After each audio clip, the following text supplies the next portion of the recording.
welcome back to another episode of the Beyond the Arc podcast. Today's episode, we're going to be talking about how the trade deadline has kind of shaken up the playoffs, the NBA standings, that whole 9 yards. So without further ado, let's jump right on into this. So what I'm going to do is I'm going to kind of go through, talk about each and every team, the moves that they made, and then kind of talking about how it'll affect not only the playoffs, but also the future of that franchise. Right, so let's start off the Western Conference. We'll start at the bottom. We'll work our way to the top, and then we will move over to the Eastern Conference. So starting off with Sacramento. Sacramento is a team that made a deal. They traded Dennis Schroeder, Keon Ellis to the Cavaliers for DeAndre Hunter. I've talked a little bit about this in previous video, how it affects their future. Right, DeAndre Hunter is somebody that the idea of him is better than him himself, right?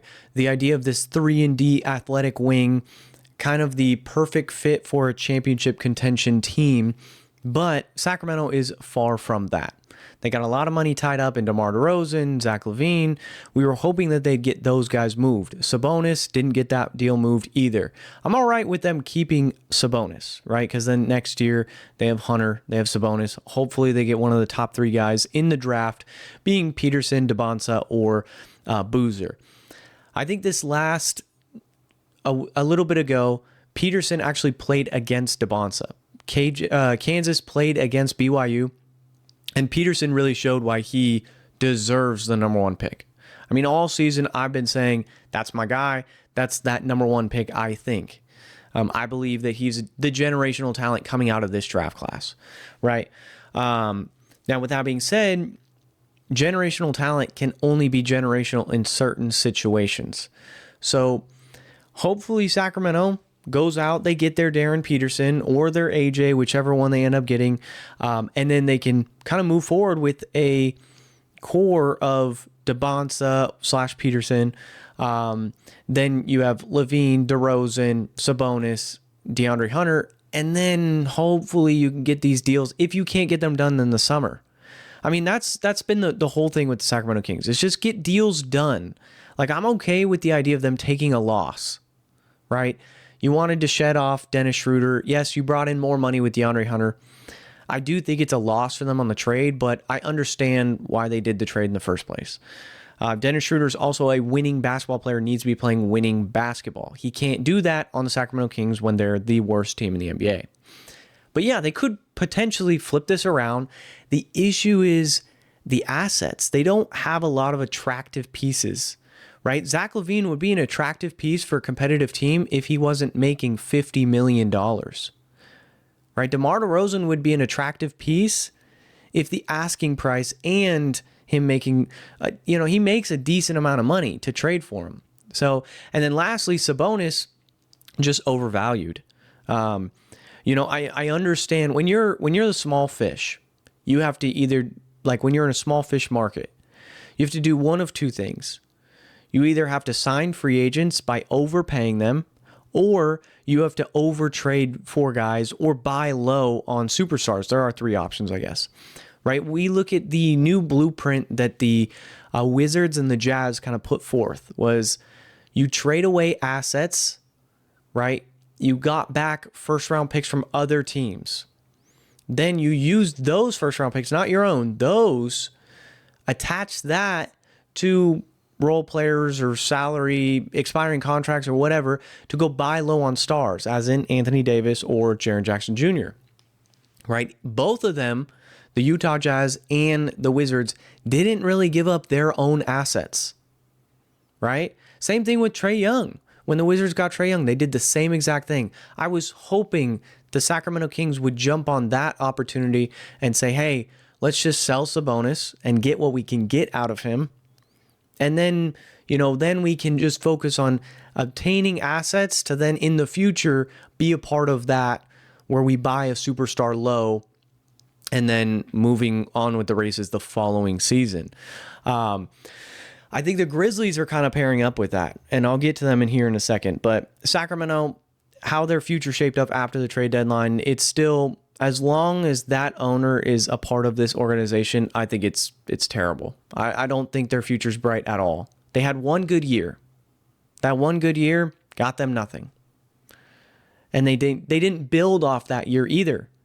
All their players were having these historic seasons. Kevin Huerter was shooting the lights out. They didn't build off of that momentum.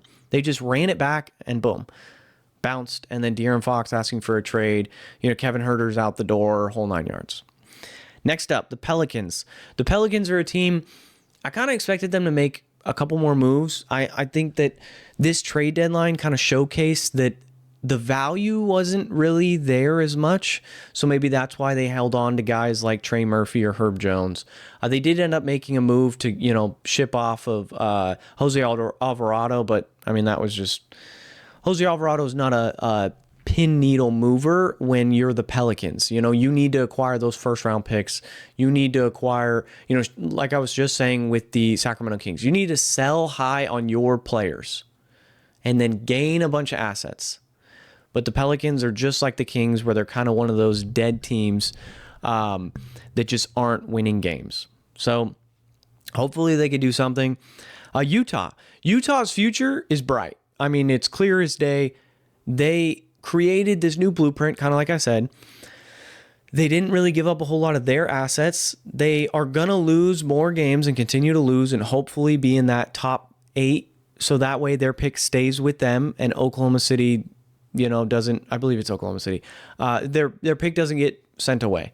And then this next upcoming season, they have, like, let's say they sneak up into the top 3.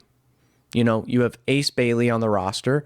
You, of course, have Keontae George. You have Lauri Markkanen. You have Jaren Jackson Jr. If you decide to keep Walker Kessler, he's there. Or maybe you can get the Boozer Boy because his dad played for Utah for so many years. There's an opportunity there to run this like 3-headed monster, almost like Cleveland did back in the day with Lauri Markkanen. And it was semi-successful. Not extremely, but it's a stepping stone in the right direction for Utah. So I think Utah has a bright future next season. Hopefully they sneak into the play-in area. And then the fall, they're just building off momentum. That's the most important part of these teams is when you do have that success, are you building off momentum? Dallas is up, and Dallas, of course, made that big move to trade Anthony Davis. I think that this would mean that they're probably going to eventually ship out Kyrie Irving. That just kind of course, they're hitting the reset button. You're building around Cooper Flag. You're wiping your hands clean of the Luka Doncic move, and the Mavs can just build off of how good Cooper Flag is because he is generational. I've said it countless times on this channel. He is a generational talent. He is somebody that every team should be scared of, right? He is that good. And he is a teenager still. So yeah, Dallas, I wasn't mad at the deal. Yeah. Do I think they could have gotten a little more? Yeah, I think so. But because like those first round picks weren't super valuable that they received. But I understand you kind of wiping your hands clean. Maybe that was the best deal on the table they could have gotten. So next up here, the Memphis Grizzlies. They're going to have some bad seasons coming up. I'm assuming in the summer they're going to trade Ja, and then they're just going to utilize all the assets they can to then start this rebuild from scratch. You got some young talent there, Cedric Howard, Zach Edey, whatever draft pick you have. You have a plethora of draft picks. I believe it's 12 first-round draft picks in the next 7 years or something like that. It's tied with OKC and somebody else for the lead for the most first-round picks. So yeah, I'm excited for Memphis from a tear it down, fully rebuild, because this team has proven, this organization has proven that they can build success there from tearing it down and building, right? The era of Ja Morant, Jaren Jackson Jr., Desmond Bane, that era, they were once a high seed in the Western Conference playoffs. Now, they didn't win a championship, but, it failed. They moved off. They grabbed assets, and they're rebuilding. Previously, they had, Marc Gasol. They had Mike Conley. They had Rudy Gay. They had Zach Randolph. And they had success. They kept running into a brick wall, but it just happens. You're not going to win an NBA championship every go-around with every build, right? With the Celtics and the Bulls and the Lakers kind of dominating the championship field, it's just numbers don't It's just not going to be a thing. So, but I do respect the Grizzlies organization as a whole for constantly saying, hey, recognizing, hey, we're not going to win with this roster. Let's tear it down. Let's rebuild. Let's build it back up, because they've been able to do that successfully multiple times. Portland's a team that I wish that they would have gotten a little more involved in the trade deadline. I think that they could have utilized a couple moves, as they are the 10th seed right now, and kind of preparing for that next season. I think that if they would have made a push for Giannis, I was kind of somebody that was a big believer in wanting, not believer in he being traded, but a want of him to go to Portland. Him go next season, play with Dame, Drew Holiday, if they kept Tamani Kamara, if they kept Donovan Clingan and Giannis, something like that. Obviously, like Shaedon Sharpe probably would have been a piece in there. The Portland Trailblazers own the Bucks' first-round picks. And then on top of that, there's Scoot Henderson that's kind of just a wild card. He just came back from injury and looked decent his first game back, but he initially was a top 3 pick at one point in time, right? And we saw, we saw the Bulls, for example, saying, hey, you were a former top 10 pick, come over to Chicago, being Jaden Ivey and Rob Dillingham. So I think that there's value in that. When you're buying those guys really low, right? Jaden Ivey, they barely gave up anything.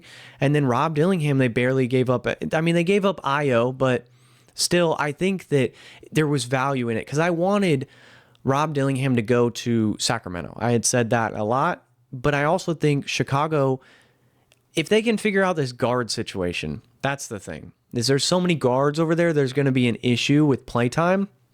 But do you need to play Colin Sexton the rest of the season? Not really. You probably could do without that, right? If Giddey needs a rest day or something like that, that's okay, because you have a plethora of guards. They don't have a 7-footer on their team. And yeah, not having a center just kind of helps with the tankathon. But overall, I think Portland had an opportunity there to kind of capitalize on the fact that some teams needed to take a swing, the Bucks need to keep Giannis happy, that whole 9 yards. Which, another thing, speaking of the Giannis situation, he owns a gambling app that allows people to make bets on whether or not somebody will be traded, whether or not somebody will have, become a free agent and move to another team, something like that. It seems a little frowned upon for his app to have the opportunity to bet on whether or not Giannis will stay a Buck or be traded by the deadline. And that makes you think, could all this commotion about him wanting a trade and demanding a trade, could this just be a ploy for him to gain attraction to his app so that people bet on his app, and then he then takes it back, or then he does end up requesting a trade? It's just kind of interesting that seems a little frowned upon. I'm assuming that the NBA will lock that down up and coming here soon. But the Clippers were an extremely interesting team because they were on this huge win streak coming into the trade deadline. They didn't necessarily need to make a move, but then they realized, hey, I talked about how I believe that the trade with James Harden for Darius Garland in a second was kind of a win-win for both teams. The Clippers getting younger, and that was a huge issue for the Clippers, was how old their roster was, with guys like James Harden being 36, Kawhi being in his 30s, Bradley Beal being in his 30s, Derrick Jones Jr. They have an old roster, so they needed youth. There was no exciting up-and-coming player for them, or a possible rising star. At least the Warriors, being an older roster, had guys like Kuminga, Moses Moody, Pods, but with the Clippers, I'm glad that they went a little bit youthful while still sticking around competent NBA players. Not necessarily going for the picks. They did end up getting a couple picks in this scenario, and I want to deep dive on one specific pick. But trading away Zubac is kind of a scary thing when you don't own your first round pick this year. You kind of need to be good. So now you have a roster of, right, Zubac got traded for 2 first round picks. One specific first round pick is top 1 through 4 protected and top 10 through 14 protected. Meaning if the Pacers fall in that 5 to 9 range, they lose their first round pick to the Clippers. It's an interesting bet that I've never seen a team make. Usually you see top 14 protected or top 5 protected or something like that. You don't normally see this awkward gap where it's a 50-50 flip at this point. I believe it said that the Pacers have a 52% chance to get a top 4 pick in this upcoming draft, right? But there's that would leave 48% chance for them to not. So basically a coin flip. And then if it conveys, right, and they get the 1 through 4, then the Clippers get this unprotected 2031 pick. That 2031, who knows what the Pacers are going to look like 5 years from now, right? No one knows. So the idea of taking this risk, I don't really think there's a whole lot of risk there in general. And honestly, it helps them gain draft capital because that pick is going to be value no matter what, right? Whether they get a top 5 through 9 pick or they get a 2031 unprotected first, you're looking at a squad that's got this valuable first round pick here. Kind of like when the Lakers had that 2029 and 2031 first round pick sitting there as value because they were like, oh, LeBron's going to retire soon, blah, blah, blah. There's no way he'll be on the team at that point. Similar thing for the Clippers. They're going to have this first round pick possibly in 2031 that who knows what the NBA looks like in 2031. I do love the idea of adding Benedict Mathurin. I think he's an underrated player, as well as Darius Garland. And you put them with like Kawhi Leonard, and there's still Derek Jones Jr. here, Nicholas Batum. There's still some competent NBA players, so they can still win games and be, decent. Not going to be a championship contention team. Right now, they're sitting at the 9th seed, 24 and 27. They're one game above the Trailblazers, who are 24 and 28. And they're 4 games behind the Warriors. But overall, I like that move a lot for the Clippers. I think that they went youthful, and they needed to go youthful because that roster was not going to last forever. So next team up, the Golden State Warriors. They are a team that, of course, unfortunately had that injury with Jimmy Butler. So they kind of needed to make a move, and it was clearly obvious Jonathan Kuminga needed to be traded in some shape or form. Do I think that they sold extremely low on him? Absolutely. I think that when you go and trade a guy who you potentially were trying to utilize in the Giannis trade, or you were trying to utilize in some trade, and you don't make anything happen, the Michael Porter Jr. trade didn't happen, nothing. You then settled to just get him off the roster. And I'm okay with them getting him off the roster. You brought in an expiring contract in Kristaps. He does have Pott's disease. Now, if he plays, the idea of Kristaps on this roster is phenomenal, of course. He's the perfect player to put alongside Steph Curry and Draymond. So you have this roster of Steph Curry, Al Horford, Draymond Green, Kristaps Porzingis, Moses Moody's still here, Pods is still here. There's intriguing pieces. Are they where they potentially could be a little bit of a scary threat to face in the first round of the playoffs if they go up against a Spurs who's unexperienced in the playoffs, or if they go up against a Denver team with Jokic's injury. Like, he'll be healthy by the playoffs, but and just in theory, the Nuggets are still getting healthy. But overall, I didn't love the trade. You got rid of Buddy Hield's contract, you brought in an expiring deal, and then you traded away Trace Jackson Davis for, pennies, whatever. Overall, I think that the Warriors, they're just kind of throwing stuff at the wall and hoping it sticks. Right, buying in on Steph Curry for the last few years of his career. And then if Kristaps doesn't play for the rest of the season, it's not the worst because his money's off the books. You can then go into free agency and figure things out from there. Next up, the Phoenix Suns. They're a team, I thought they were going to be a little more active as well. I honestly thought a lot more teams would be. I know we got a crazy deadline, but you kept hearing like the Bulls making moves, or Utah got active. There were a couple teams that just made moves. Phoenix kind of was one that Not necessarily that I thought that they needed to buy.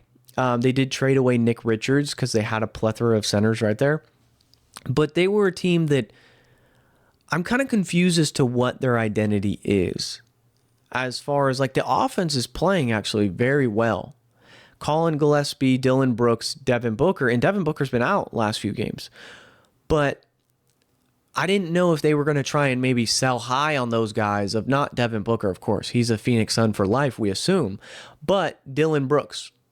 But Colin Gillespie. And maybe they tried and the market just wasn't there. Or maybe they were just like, hey, look, we're kind of rocking at the 7th seed and we didn't really expect to be at 7th seed this year. Because let's be honest, on paper, the roster doesn't really look that great. But they're playing pretty well. Jalen Green finally is dealing with his first injury in his career that's really kind of held him out. He's been kind of an Iron Man. And so he's kind of going through adversity there.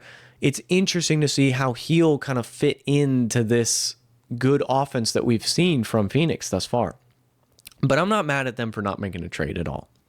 Minnesota went out and got their point guard. That was a huge thing. They also did something interesting. Traded away Mike Conley, immediately waived by the Bulls, and then Mike Conley signs again with the Timberwolves. So now they have point guard depth. I mean, I guess, hey, it makes sense. I guess it's similar to when Boston paid Al Horford a lot of money, immediately traded him to Philly. Philly then, I believe somehow he made his way back to Boston on a cheaper deal. And that was just very intriguing because it was similar concept of like he moved away, got his bag, moved back. Or maybe that's what it was. He got his bag from Philly. I don't really remember. But anyways, Minnesota was somebody that they had potentially talked about the Giannis deal, that whole 9 yards. I mean, I like the idea of Anthony Edwards and Giannis together, but I think the NBA, I don't think it's smart to trade for a Giannis guy unless you're buying him low, like a Trae Young or an Anthony Davis or a Ja Morant or Jaren Jackson Jr. I'm not giving up, because in order to get Anthony Edwards and Giannis together, you got to give up the entire kitchen. Like, you have to give up so much. Your future rides on that for a guy that Giannis does have a bit of an injury history, and that's kind of scary. So I'm okay with them not going for Giannis right now. I think that going out and getting Io is a smart move. Of course, brings in that point guard play. They brought back Mike Conley, be a bit of a mentor to Io. Hopefully they can retain him over the summer. And then you have a younger team. Maybe you can finally make a decision on, are we trading Randall? Are we trading Naz Reid? Is Jaden McDaniels on the block? Players like that. What's Rudy Gobert's future with this squad? That whole 9 yards. But I'm okay with them not really making too many big splashes. The Lakers, I thought that they needed to make more moves. So, they made a move for Luke Kennard, who's an expiring contract, sure. LeBron's probably going to move off. We're assuming his last year will be in Cleveland for his career. We'll see what that means, or he just re-signs for a cheap contract with the Lakers. But clearly at this point in his career, he's been a bit of a, not necessarily an anchor, but he just makes a lot of money and when he's on the court, the defense suffers quite a lot. And it makes sense. He's 41 years old, 42 years old, right?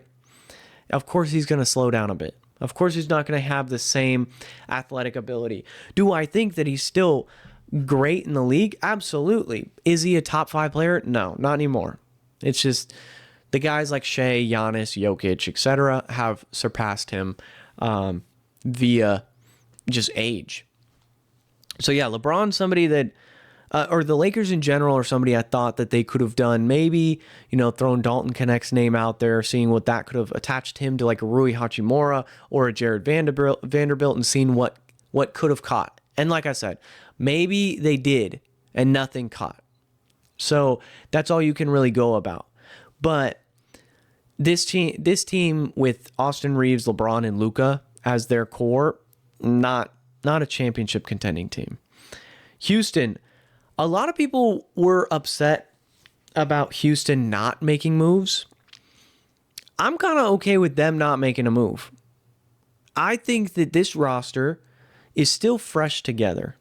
I think if you were to make a move, I think you kind of, because your roster is as young as it is, except for Kevin Durant, and Kevin Durant is still playing phenomenal basketball, and I think he'll still play phenomenal basketball for another year. You unfortunately missed out on Fred VanVleet for the year, but I think what you do is you just ride it out, and that's clearly what they chose to do. You have to see who you value more, Alperen Sengun or Amen Thompson, because I think one of them got to go in the summer if they don't make a huge, deep playoff push. It's clear as day, Amen is a bit of a struggle when other teams just put their center on him and dare him to shoot, right? Which is kind of surprising that he is as bad of a shooter as he is since he's been with KD all season, right? That's just something that's a bit surprising to me. Now, I get it, though. Some players just aren't shooters.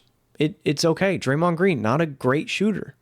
Can he shoot the three ball? Sure. Does he super well? No. But overall, the Rockets, I'm kind of okay with them riding things out, seeing where they're at, reevaluating in the summer. And then next year, you go all in, right? You go and trade for, I don't know. I think they could have at least traded for a guy like Dennis Schroeder, or even a guy like, Ayo DeSumo would have been cool. There were a lot of point guard movement in there. Jaden Ivey was on the table. Yes, not as great of a playmaker, but I think there could have been a move there for them on the low. I don't think you need anything crazy, but we'll see. All right, next up, the Denver Nuggets. This team didn't need to make a move at all. I was okay with them making no big move. I think that they just need to get healthy. Jamal Murray, Aaron Gordon, Cam Johnson, Nikola Jokic is your core. I'm totally okay with that. To start the season, they were my pick to win the NBA championship, right? I think that they have the best all-around roster. I think that they're a team that, with Jokic as your center point of your offense, with him being this point center that is extremely unique, has an extremely high IQ, knows like where his players are, trusts his players quite a lot to get them the ball in their spots that they want. I think you're okay with the roster you have. And with him being out, they're actually not playing bad. So you kind of have to be okay with rocking out. You didn't need to go make, maybe if Jokic was out and they were playing poorly, sure, you could make an argument that they need to go make a move. But they didn't. They're still competent. They're the 3 seed. They're 3 games back behind the Spurs for the 2 seed. And yeah, I'm okay with them. Same thing with the Spurs. We'll transition into them. I am okay with the Spurs making 0 moves at the deadline. They don't need to. They didn't need to panic and trade Harper. They didn't need to panic and trade Stephon Castle or go get Giannis. Because honestly, I think De'Aaron Fox, Castle, Harper, Keldon Johnson, Carter Bryant, Victor Wembanyama, I think that is a fantastic group that you could just ride. I think, yeah, if they were to make a move, it would have been Jeremy Sohan. I think that guy could have been a piece that you could look into, but clearly the value wasn't there. I'm sure the Spurs, their organization, they're not going to make a dumb move. They're going to make smart moves that push the needle farther, and it just wasn't there. The Oklahoma City are my last team in the West. They're also a team that they traded for Jared McCain. And honestly, I know that it's about 50-50 on people saying either it was an overpay because they gave up that first round pick, but realistically it's going to be a late first round, or Jared McCain is going to come back and be phenomenal for them. I think it was worth the risk if you're the Thunder. You don't really need a draft pick right now. You have a plethora of draft picks as well as a plethora of young talent. And why not take a swing on a guy that can shoot the 3 ball at a decent rate, would have been the rookie of the year, had he not gone down with his injury. And yeah, there is no rush for him on this roster, so he could just fully rehab. He doesn't need to play 30 minutes right off the bat. He could just slowly roll in. Versus Philly desperately needed somebody like Jared McCain to be healthy.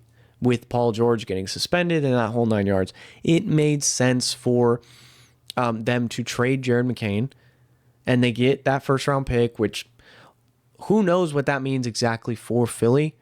But overall, it was just a tiny tweak for them because they didn't have a lot of pennies in the Jared McCain basket because of the idea of, hey, he was injured. So he kind of, not out of sight, out of mind, but more of a idea that he's somebody that they couldn't rely on at that point because he was rehabbing through an injury. So no disrespect to him. I think that he's going to bounce back great, especially with the Thunder. And I think he's going to make great defensive and offensive gameplay for the Thunder. Just something else to throw at these other rosters that they can't necessarily prepare for. Let's switch over to the Eastern Conference and let's talk about the worst team in the East, and that's the Indiana Pacers. Indiana, of course, took that risk trading for Zubac. Similar thing, they are preparing for next season. They are hoping that their pick is 1 through 4. If it's not 1 through 4, they're hoping that it's past, it's 10 through 15 or whatever, because they need that pick. They need some young talent to go in there. They haven't had a top 4 pick in a while. And they're a team that next season could be decent. I do think that the Pacers run was a bit of a Cinderella run, but at the same time, I think that they're also a team that they with their coaching, their ability to kind of adapt to these other teams, I think that they have something cooking where a young player comes in, especially somebody who looks like they got it, right? Like a Darren Peterson. And you have Hallie, Darren Peterson, Zubac, and you're just, Aaron Nesmith is still here, and you're just kind of cooking. You're rolling. Pascal Siakam is still there. And I kind of like that idea. They're decent next year. I think they could be right back to where they were next year if Darren Peterson or whoever their pick is hits. So I'm okay with them taking that jump, taking that leap of faith. Benedict Mathurin seemed like he needed to go to a new spot anyways, kind of shine in his own area. But and they wanted to lose games, so trade him away. Washington is a big winner of the trade deadline. We'll include the Trae Young trade in this. Of course, they got 2 stars. They got 2 players that, Anthony Davis was a top 75 all-time player, and Trae Young was somebody that all-NBA caliber guard, all-star, multiple-time all-star. Just a athletic, not athletic big, but Anthony Davis, a lockdown defender alongside a guy who can get him the ball. And then you have Alex Sarr sitting here. You potentially have a top pick as well. There's a lot of brightness that's in this Wizards future, and I am totally okay with the trades that they made. Brooklyn's next up on this list. I'm a little disappointed. I know some people are like, hey, like we wanted to keep Michael Porter Jr. on the Brooklyn Nets. But me personally, like, I think you could have sold high on him and gotten, at least 1 first-round pick for him because you do have picks with from the Cam Johnson trade. Now, I also think you could have looked into Nicholas Claxton, and maybe what they're thinking is, hey, if our pick is towards the top, we go get, let's say, Caleb Wilson. And then you have a lineup of Michael Porter Jr., Caleb Wilson, Nicholas Claxton, Igor Demin, and, a plethora. They've got a plethora of picks, so why not use them? Go evaluate your talent, and then you can trade Michael Porter Jr. because they assume he's probably going to stick around the play he's been playing at. So you can always trade him in the summer if you don't think it'll work moving forward.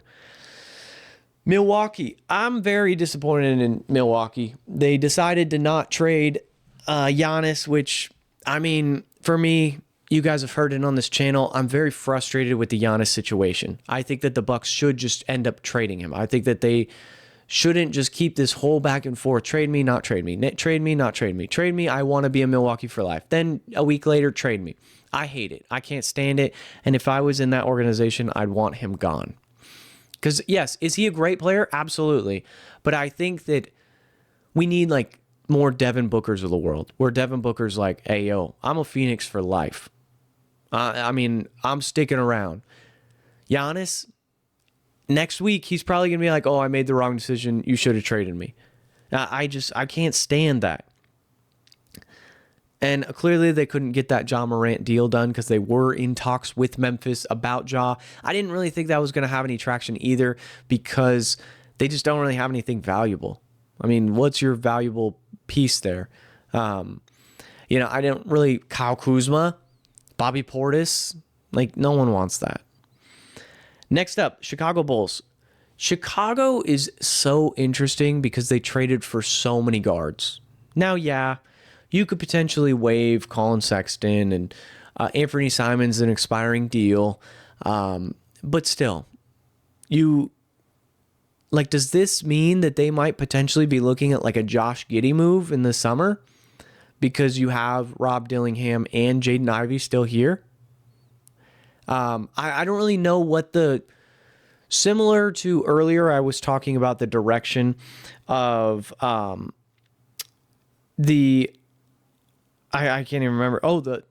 I can't even remember who I was talking about earlier, but the idea that there was no real direction for that roster. Phoenix, that's who I was talking about. Phoenix was a team that I was talking about that I didn't understand where they are. Like, are they a team that was buying or are they a team that's selling? Because they're kind of on that cusp where they could have. And Chicago was a team that I didn't think that they should be buyers. But I don't think that the Bulls have an identity at all. I'm so confused by their roster construction as well as what they're doing exactly. Because let's be honest, you traded Vucevic, Ayo, Kobe White, which, yeah, you should have traded those guys. But you traded them all for a bunch of second-round picks and expiring contracts.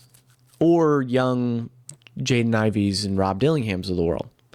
So I'm just a little concerned with this roster construction because I don't know what their future looks like. They have to tank, of course, and I think that they will begin to tank. It's clear as day. They don't have a 7-footer. They don't have a center that can defend anyone. But have you won too many games thus far to really get to the bottom? Like, Sacramento's probably not winning 10 more games on the year with 30, 40 games left in the season. They're 12-41. That puts them at 53 games. They have 29 games left. I don't know if they're winning 10 more games. I'm not saying that the Bulls need to catch them, but ideally that's what they would want to. I was just a little concerned. Charlotte's a team that, hey, I'm okay with their roster. I think they could have explored LaMelo. And I've been open about that idea of LaMelo Ball, what his value could be. They're somebody that has kind of always been around this area where they're right around the play-in. They're either just going to make it or just going to miss it.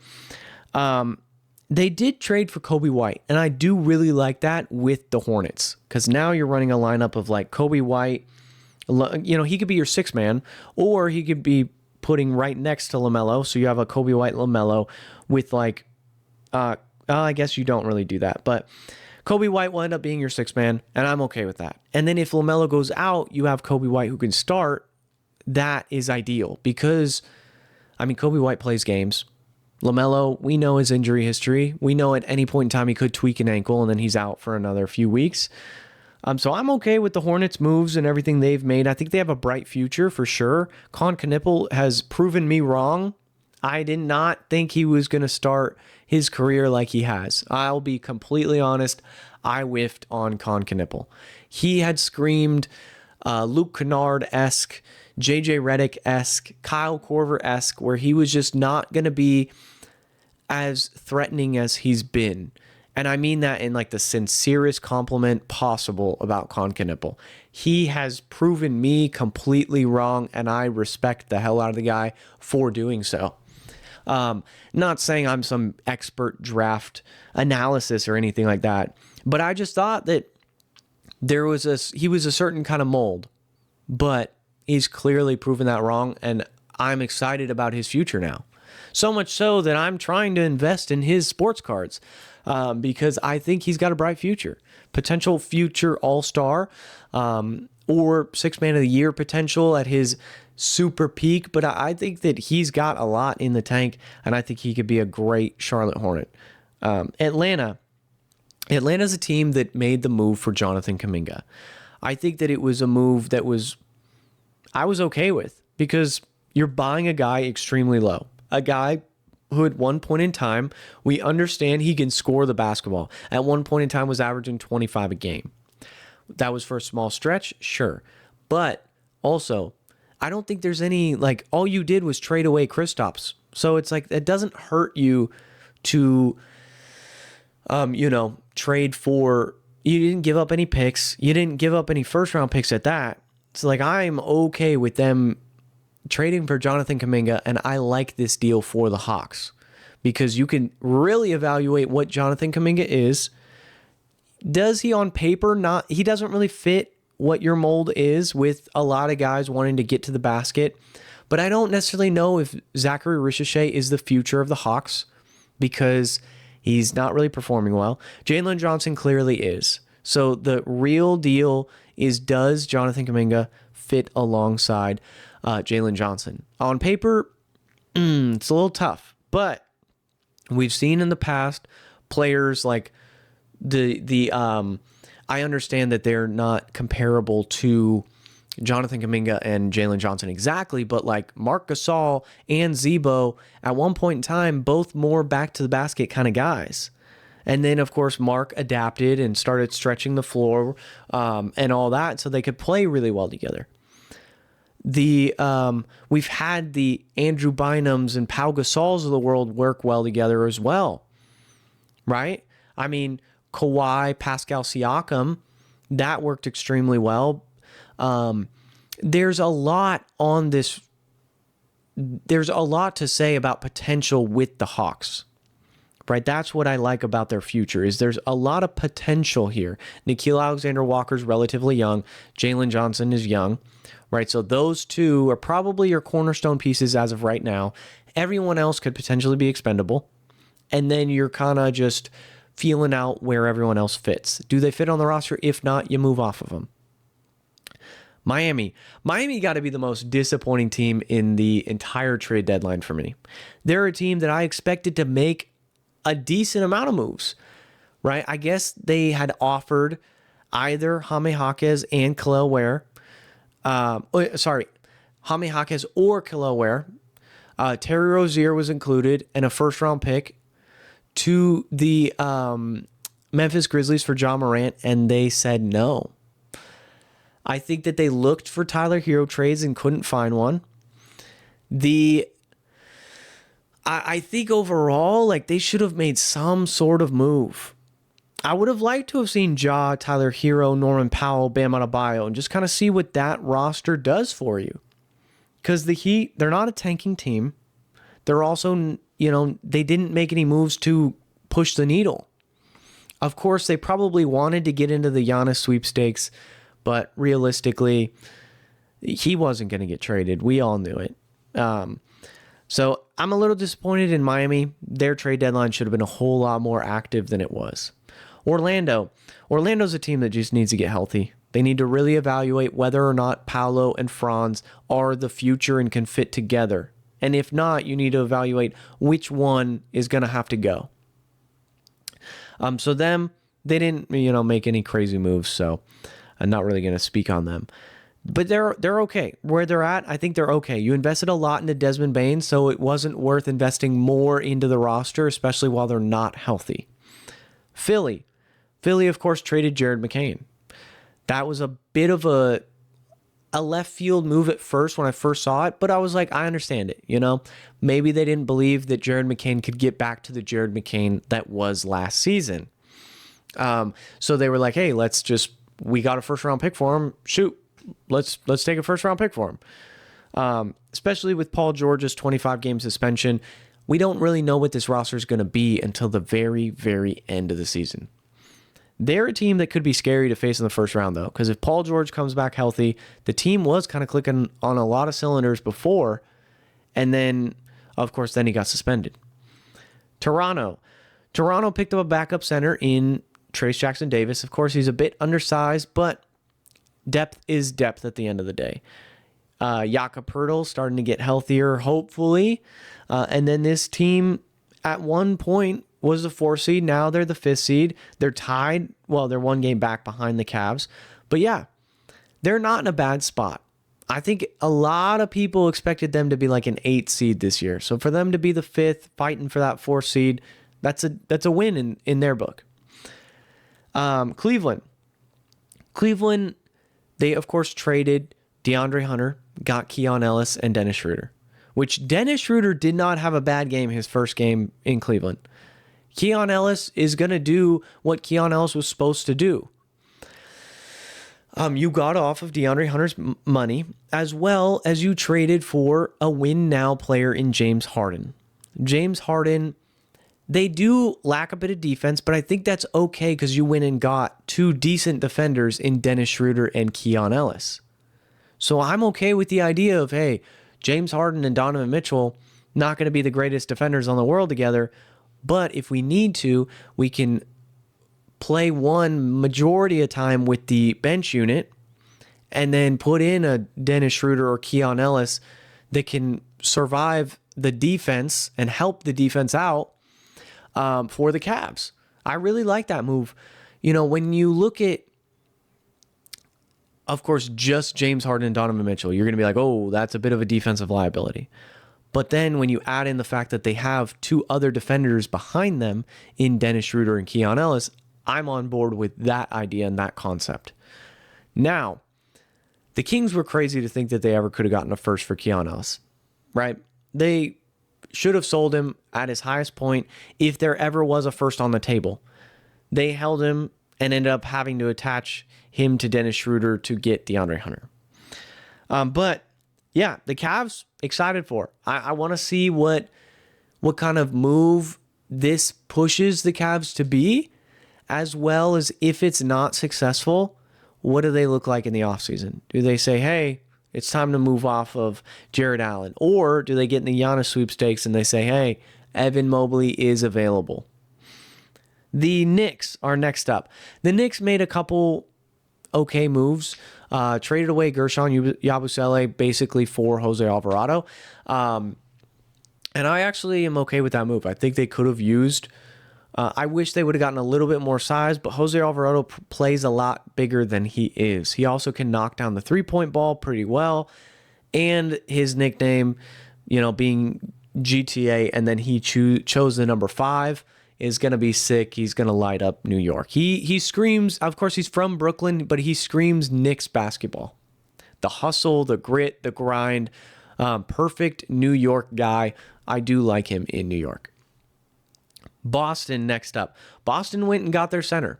They went and got Nikola Vucevic, and it only cost them this year's second-round pick, which was the Pelicans, and expiring Anthony Simons. I'm okay with that. They're somebody that I mean, obviously, you guys can see I'm a Celtics fan through and through, and I loved the trade. I think that it was very valuable, brought us under the luxury tax. So if we do happen to join in on one of those guys that gets waived, we can sign a player that was making $14 million. So that could be a push pin needle, something like that, for these guys potentially getting waived in the next few days, right? Now, also, this could mean that Jason Tatum is coming back. I have been a firm believer that he should take his time. I'm okay with him not coming back this season if it means he's fully healthy next season. But I don't like the idea of him rushing to come back. Sounds like from his team and him, he's not going to rush it. He'll come back when he's ready, whether it's this season, whether it's next season. Last but not least, the Pistons. The Pistons went ahead and they got some three-point shooting that they could use. Kevin Huerter. Of course, Kevin Huerter and Duncan Robinson are very similar to each other, but Kevin Huerter also wasn't shooting the three-point ball really well in Chicago. I think he'll be able to turn it around with Detroit because Chicago didn't have the players that Detroit does. So the attention was more on Kevin Huerter. Right, Kevin Huerter at his prime with Sacramento that 1 year, all the attention was on Sabonis, was on Keegan Murray, and was on De'Aaron Fox or DeMar DeRozan. It was not on Kevin Huerter. So every ball he caught that he was putting up was wide open. All the attention is going to be on Cade Cunningham, Jalen Duren, and he's just going to be sitting there ready to catch and shoot. So I like that move for them. They also didn't really, they gave up Jaden Ivey, but he clearly wasn't a part of the future. He didn't really fit with Cade too well.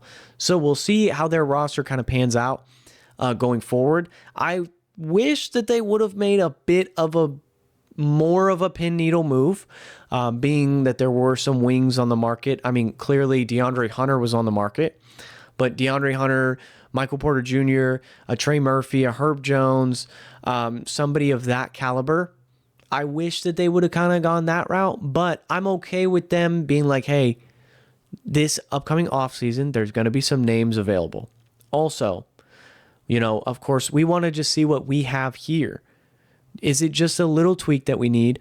That way they can really evaluate, and then next season they say, hey, no, it wasn't a little tweak we need a big splash. And that's when they say, hey, what's up with Giannis, or what's up with, some of these wings that are going to be unhappy? Is Paul George a 76er after this year? Or, I don't know, Keegan Murray would fit very well with this squad. There are a plethora of wings that are going to be available. Go talk to the Lakers about a Rui or a Jared Vanderbilt or somebody like that. As well, sneaky could be like an Amen Thompson. Pair the brothers together. Of course, defensively, they would be causing chaos. Offensively, they got to figure it out a little bit. I do have a little bit of touch on Amen Thompson. I think that he should be more of the Aaron Gordon role, where you put him in the dunker spot a lot rather than on the wing. But I understand that he is still young and he's still developing, so there's still ceilings for him to hit that he hasn't hit quite yet. But as far as Detroit, I'm okay with them not making too many moves. I'm okay with them just kind of being like, hey, we are a team that's looking to see what we got here, and then we'll reevaluate in the summer. So, all right, guys, that has been the one thing about every single team on how they did with the trade deadline and how it affects their playoff futures. If you did enjoy this content, do me a huge favor, smash the like button, subscribe to the YouTube channel, comment down below on your favorite roster move thus far from the trade deadline. So without further ado, it's been another Beyond the Arc episode, and I'll catch you guys in the next one. Peace.